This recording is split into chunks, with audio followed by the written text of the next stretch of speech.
The Mayflower Mill is a self-guided tour, and if you're in the Silverton area, I highly recommend you stopping to check it out.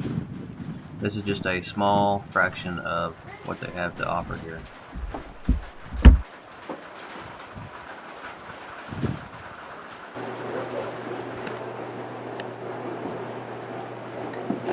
The Mayflower Aerial Tram, designed by Stern Rogers Company of Denver and built by Fred C. Karstafen in 1929. The tram's purpose was to transport ore from the mine to the mill and carry supplies back up. Employees rode two to a bucket by placing a small board across the inside of the bucket for a seat and covered themselves during the winter months with a heavy blanket that was provided by the company. The principle of the tram system is relatively simple. The bucket was designed with double trucks, or four wheels, which rode over a large steel cable called the stationary cable. Each bucket was pulled along by another cable called the traction rope. The bucket was attached to the traction rope with a gripper, which automatically gripped and degripped itself as it entered or left the tram house. The tram was run and controlled on the mine end. The drive machinery consisted of two 50-horsepower electric motors, one synchronous motor with a speed controller and one induction motor with no controller. To start the tram in motion, the synchronous motor was brought slowly up to 3/4 speed with the controller. At that point, the induction motor was started and the two motors took the tram up to full speed, a little over 5 miles per hour. These motors put the traction rope into motion, which pulled the buckets along the top cable. As the buckets were loaded with ore and put on the line for their trip down to the mill, the weight of the descending buckets wanted to move the tram at a higher rate of speed due to the pull of gravity. From that point on, the two drive motors would come into use as a braking system to keep the tram at a constant speed. There were also two electric brakes on the systems, which were used in case of an emergency or to hold the tram stationary if shut down. At full speed, the tram made a complete circle, mill to mill, in 45 minutes.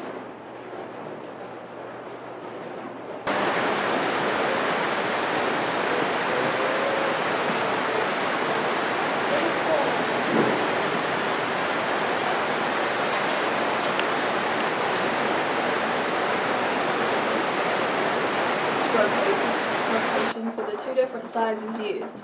There were 2-inch and 3-inch in diameter. As the balls were needed on a daily basis, they would be dropped into the pipe where they would roll down by gravity and automatically deposit themselves in the ball mill. So they get on this to where they're needed. The balls are used to crush the rocks.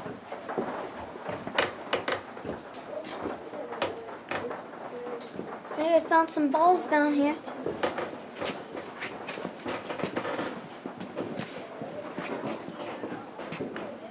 Found some balls.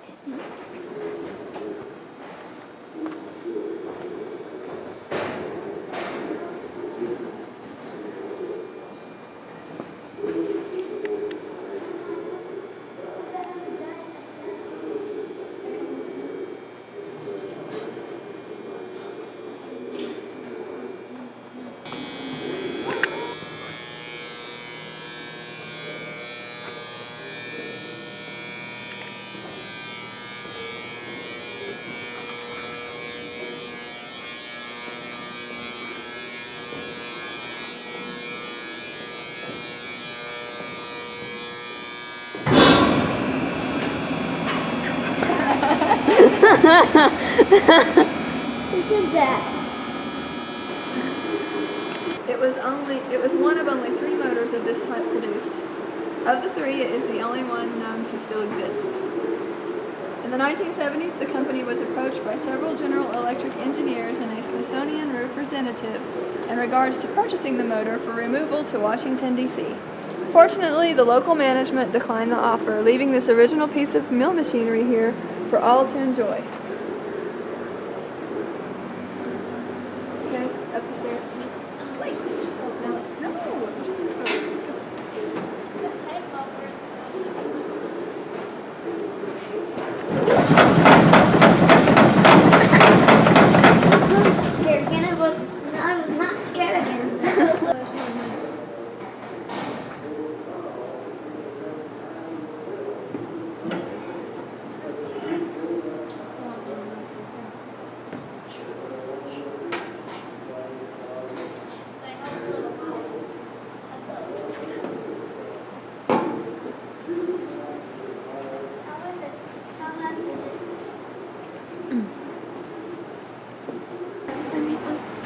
Push Okay, go ahead. button. Hit the button. Just get one.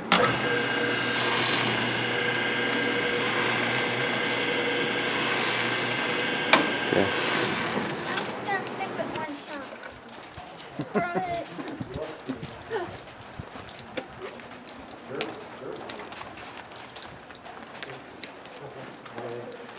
Hey Mom, did you see those blue rocks in there? Yeah. I found one. You get it out?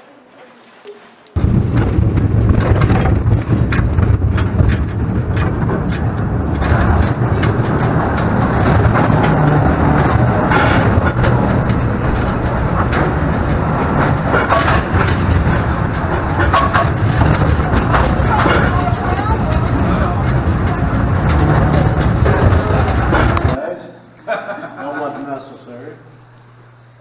You're at the old Hundreth, the name the old Hundreth. This actually comes out of the Bible. It's the old Hundredth Psalm. It's also known as doxology. Begins with praise God for all things blessed. We loaded up about 10,000 feet. Elevation, we gained just a few feet coming in, probably about 3 to 4 feet. We came in about a third mile. The water runs out of here every single day. It's good water. I do want to point out, I'm a little defensive about that these days. But it is good water. And it runs out at about 300 to 500 gallons a minute. And I mean year round. Okay, doesn't matter if it's 60 below out there, 80 above, makes no difference.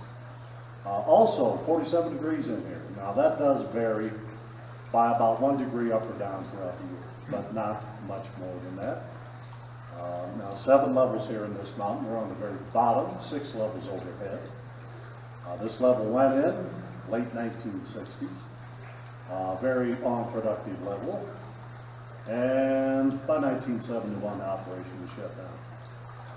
Okay, now the first level actually went in on top of the mountain, about 500 feet below the peak, which is 13,278 feet. This level went in 1872, and then through the decades, they worked their way down through the mountain. What we're actually mining here really is basically white quartz. White quartz is what holds your metals. Okay, gold, silver, and in this mountain, copper and zinc also. And the quartz actually runs in somewhat vertical veins. Okay, they're all hydrothermically deposited back as the mountains were created. Basically everything you see here on the horizontal, basically all this was nothing but waste rock. So you can say about 80% of what left this mountain, waste rock, about 20% paper. Okay, this never was a super high quality mine. Just the way these mountains are formed, your precious metals are at the higher elevations. The further you come down, more of the base metals you get into. So by about 1935, it worked out the majority of the good veins of gold and silver out here. But the mine itself basically subsisted the rest of the time on base metals and made a little bit of gold and silver, until they finally worked it out to a point where it was no longer profitable. Okay, here we have a portion of the quartz vein right there. Not much in it. Kind of old-fashioned. Does the same job as this jackleg over here. The jackleg drill basically is for your horizontal drill. Back here we have stoker drills for your vertical drill. Okay, so a combination of these two will virtually take any place you need to go. Okay, now I'm going to run this one for you. They run at about 100 decibels, guys. You didn't even hear that? You don't need to worry about it then, huh? 100 decibels, that's it. So it's going to be loud.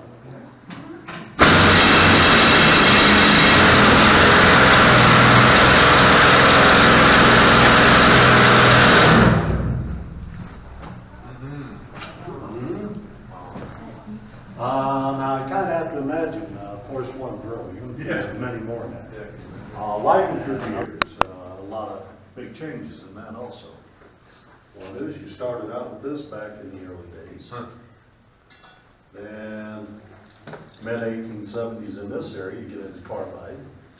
carbide and water make acetylene gas. Okay. Then you get in different variations of your battery lights. And the new modern thing is LED, of course. Here we have a piece of a quartz vein. A little bit of copper in there. A lot of iron pyrite. You all know what iron pyrite is? Fool's gold. I was asking the little ones. Okay. All right. And she's right, it's fool's gold. I'm sure you've all heard of fool's gold. Here we have galena. And I want to, you said something about Lead galena. sulfide. Okay. There's a little bit of silver in this also. This is really dense. Yeah, that'd be heavy. Young man, you got your hands free. Would you come up here for a minute and just pick this up? Just go straight up with it. Don't roll it into your chest, please. Pretty heavy. It's basically lead. Anybody else want to try? Maybe you know the chance to see one here.